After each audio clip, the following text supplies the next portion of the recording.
Ну а в Хабаровске проходят Дни культуры страны восходящего солнца. Все желающие прикоснуться к древней культуре Японии могут посетить фестиваль кино, выступления музыкантов, мастер-классы по каллиграфии. Рассказывает наш собственный корреспондент в Хабаровске Стас Михайлов.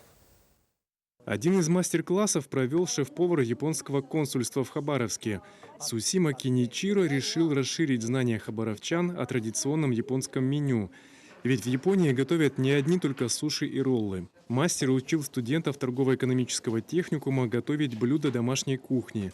Это зимний суп, жареные креветки, запеченная камбала и паштет из тофу со шпинатом. Эти блюда шеф-повар подобрал специально, ориентируясь на те продукты, которые можно купить в местных магазинах. Основа японской кухни – это свежие продукты.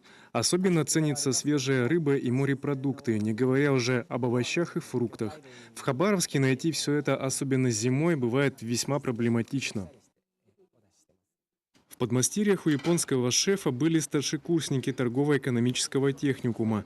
Для них это уникальная возможность попрактиковаться в приготовлении блюд восточной кухни. Тем временем студенты колледжа искусств обучались изящным ремеслам, каллиграфии и игре на традиционных струнных инструментах. Сегодня у них в гостях выступила известный мастер каллиграфии Ябе Тесё, занимающаяся каллиграфией с 6 лет. На выступлении в Хабаровске Ябе-сан с музыкантами, играющими на национальных инструментах, решили создать единое произведение. Зрители стали свидетелями удивительного перформанса «Рождение иероглифа».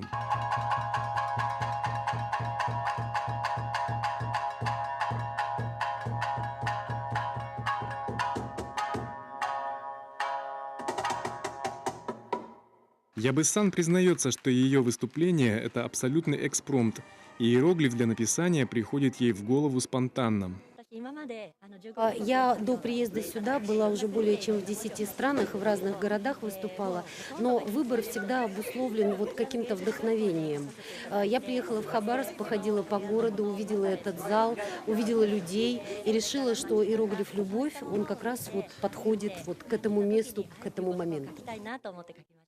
В рамках Дней японской культуры хабаровчане также смогут пообщаться о начальной церемонии и услышать игру на национальных инструментах. Стас Михайлов, НВК «Саха», Хабаровск.